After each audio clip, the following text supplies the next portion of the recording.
I'm Jenna Miscavige. I was born and raised in Scientology. I left when I was 21 years old and wrote a book about it. My uncle, David Miscavige, is the leader of Scientology, and this is my YouTube channel. Hi guys, I'm on the plane again, and I thought it would be a fun opportunity to do another video. And today I am going to be answering a question from Laura Font 7620, and she says that being raised in Scientology, do you find the strict cleaning standards has helped you keep a clean house, or have you totally rebelled against cleaning? I've never been good at housework, and I wish I was.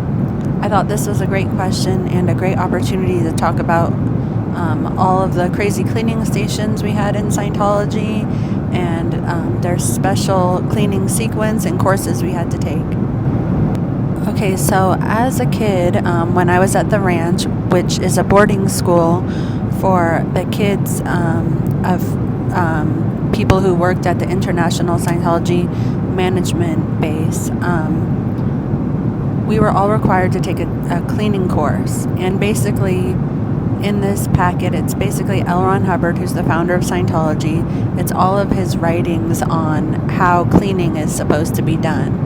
And it's been so long since I took it, but the main part about it that I remember is that there's a policy that's called cleaning sequence. I don't actually know if it's called that, but it's all about the sequence of cleaning a room. And basically, to start out, you're supposed to open all the windows and doors, and then you are supposed to take out the trash, and then you're supposed to vacuum, and after that you are supposed to dust, because he goes on a whole spiel about how vacuuming raises dust in the air, so don't vacuum before that.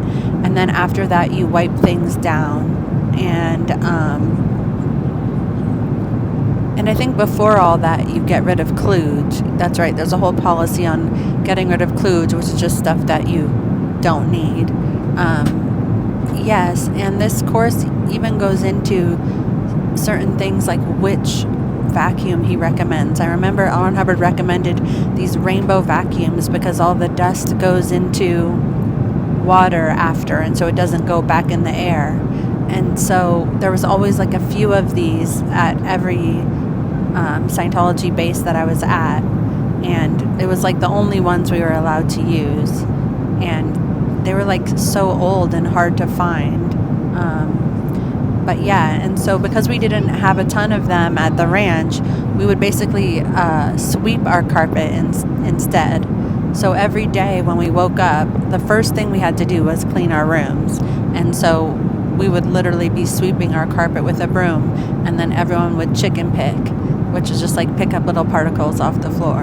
Another aspect to this cleaning course was all about how to clean windows, and L. Ron Hubbard said that you basically had to use newspaper, and so we always had like piles of newspaper, and we would use white vinegar to clean.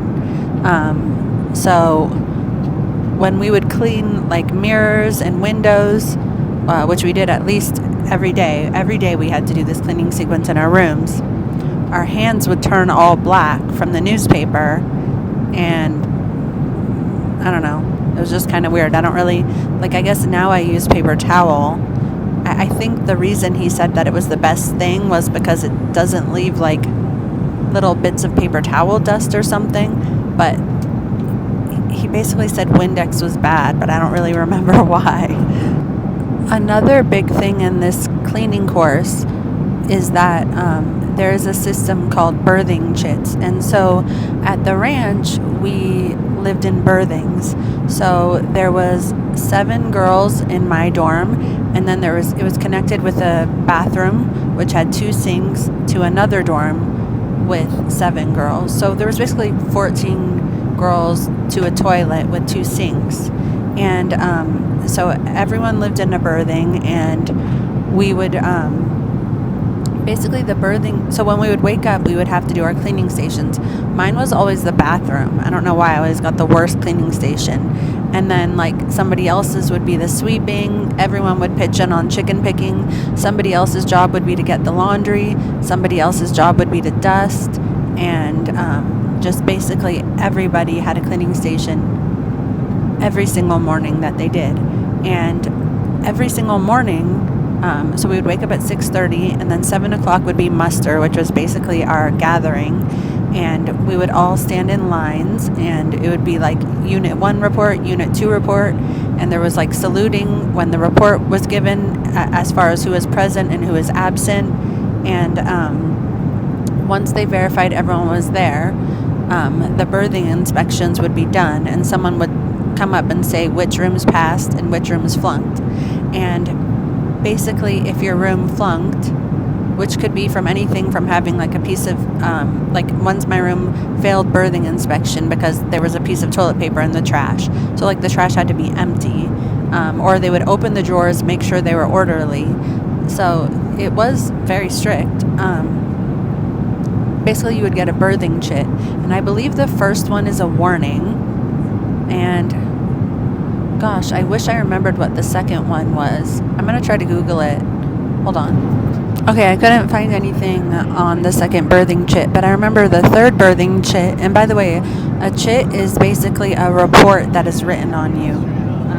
That goes to your ethics folder, and every staff member or child or cadet in any Scientology or organization has one. And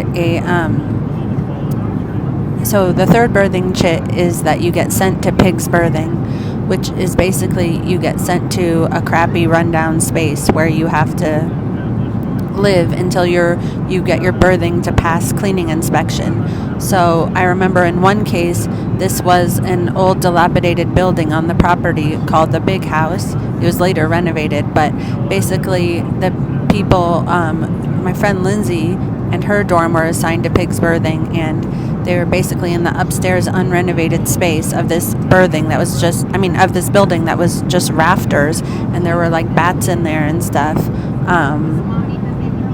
So, yes. So there were 3 birthing chits. So as kids from ages 6 till 12, first thing in the morning, we would wake up and we had cleaning stations that we would do, and then they would get inspected to make sure we did them well. And then after breakfast, after we all ate, we all had a cleaning station that we would do in the dining room because all of the food had to be bussed, the floors had to be mopped. I remember all the chairs had to be put up. I remember my specific job was to clean the foyer that led into the dining room.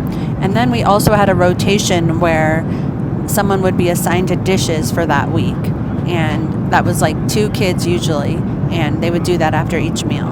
Then every Saturday morning at the ranch, we would have what's called a white glove inspection on our birthing. So usually we would only have a half an hour every morning to clean our rooms, but on this day we had from 6:30 a.m. until 8:30 a.m., so 2 hours to clean our dorms.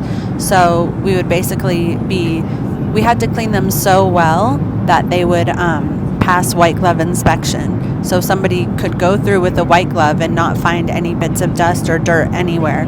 So it would be things like dusting door frames, baseboards. I remember like one trick that they had was to lift up the box spring of the beds and check the bed frame for any dirt. Oh yeah, and so we would also, like, our beds would have to be properly made. Part of the cleaning course was how to properly make a bed, and like a coin had to bounce when it landed on it. Like if you dropped a coin on it, it had to bounce, and we had to learn how to do proper hospital corners and everything like that. That was part of the cleaning course. And so we would do that for 2 hours a week every Saturday morning, and then on Saturday evening after dinner, so that would be from 6:30 p.m. all the way until 10 o'clock at night, we would white glove all of the other buildings on the ranch. So some people had to white glove the schoolhouse, some people had to white glove the big house, and I remember at the end of my time at the ranch, my job was to white glove the storage building, where it was just a tiny little building, like it was probably like 12 feet by 12 feet, but it was where all the uniforms were stored, and it was my job to clean that entire building. After that, after you were done cleaning, both in our birthings in the morning and in the spaces we were cleaning in the evening, they had to get an inspection passed by an adult. And then after that was when you were allowed to go to your parents' apartments that evening for the only time a week when we would see them. And so there was like a van run, or sometimes if some people's parents had a car, they would come pick them up, but it was usually much later. But you had to pass your white glove inspection before you could go see them. And so basically we would go to our parents' birthings no earlier than, like, we would leave the ranch no earlier than 10:30 in the evening, and then we would be back at the ranch no earlier than noon the next day. And so in some cases, like, my parents wouldn't even be home until after midnight, so we just really got very minimal time with them every week. I should mention that the time that we were supposed to be spending with our parents, they were actually supposed to be cleaning their birthing. It was called CSP that they were supposed to be doing on Sunday morning, which is Clean Ship Project. And so that was their cleaning time that they were spending with us. When I was 12 years old, I went to Florida, which is Scientology's sort of training mecca, while my parents were still in California. And basically how it worked there is that we had this CSP, Clean Ship Project. We had it every Friday after graduation. And so after graduation, everybody would return to their offices, and we would all be supposed to white glove them. And so we all basically would clean our office, and it would have to be inspected before we would go home that evening. And so sometimes that wasn't until after midnight. And then because of the organization, the group that I was in, which was like a little bit of a senior organization, we would also have to go around the base making sure that other people were cleaning. So in addition to cleaning our own spaces, we would have to make sure other people were. So our cleaning took longer as well. And then on Saturday morning when we would wake up, it would be CSP time to clean our birthings. So we would once again have to white glove our birthings, and they would have to pass inspection. And so CSP was until about noon on that day. And so if you wanted to have any free time to, like, maybe I don't know, like, go to the store and get shampoo and conditioner, or get anything like that, or get a bite to eat, the sooner you finish your cleaning, the better. And so you would have to clean your entire birthing, pass a white glove inspection, and then once again, because I was in a management organization, we would have to go through all of the birthing of the crew and make sure they were doing cleaning as well. This was pretty much the case for every Sea Org base that I worked at. When I was in Los Angeles and I lived at the Hollywood Inn, I lived on the top floor, and right there on Hollywood Boulevard. And on Sunday morning, we would also have to white glove our rooms. And so we would actually wake up, and there would be a meeting, we called them musters, where everybody would have to be awake, and we would make sure everyone was present, and then we would go and clean our rooms, and then you would have to get a white glove inspection, and then only then could you get a bite to eat. And then once again, on Saturday night, in this case, when I was in Los Angeles, we would do the same thing for all of our offices in the spaces where we worked. We would have to get a white glove inspection before we went home that evening. So to answer your question, Laura, how I am at keeping my spaces clean, the answer is that I'm horrible and I'm a pig. Oh, the other day I went into my son's room, and there was all this stuff on the floor. It was all his laundry that I had folded for him, and he never puts it away. And I got mad at him. I was like, honey, you can't just live out of the laundry basket. You have to put it away, because then what winds up happening is that every week I come in here to put the next load that I folded in here, and then I have to refold all this stuff, and it's infuriating. I hate doing the laundry. And then he was like, okay, sorry, Mama, I'll be better at it. And then I walked into my room, and it was worse than his. And then I had to tell him, I was like, sweetie, I just walked into my room and realized that I was the biggest hypocrite in the history of the entire universe. And we just laughed about it. So yeah, I like organizing things and I like throwing things away. And my daughter is so good at organizing things. She's like likes to put labels on things and organize them. She's like disgusted that she lives with animals who are me and my son. But yeah, I'm like, I don't know, I get excited about doing some project that I'm doing, and then I take everything out, and then it takes me a minute to put it back away. So I'm trying to be better, but I'm not that great, to be honest. I kind of see cleaning as like, once I guess the more thoroughly you clean, the more dirt you see, and so it like almost makes you feel worse if you clean, and it's never ending. So you basically have to dedicate this large portion of your life to something that is like never ending, and I feel like that's super not cool.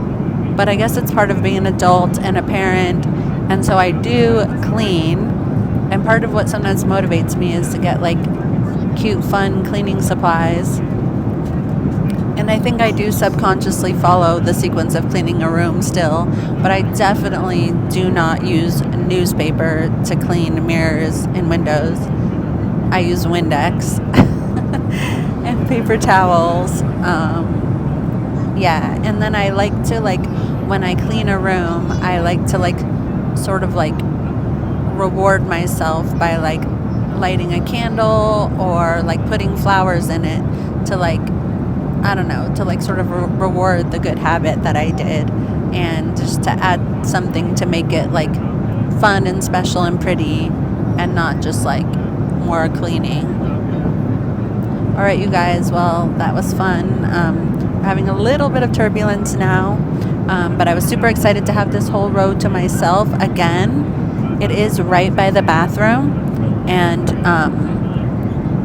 I feel bad because there's people all around me that are like 3 people in a row, but I mean, they didn't come and try to take the seats next to me, so it's awesome. I'm gonna try to turn it around and show you.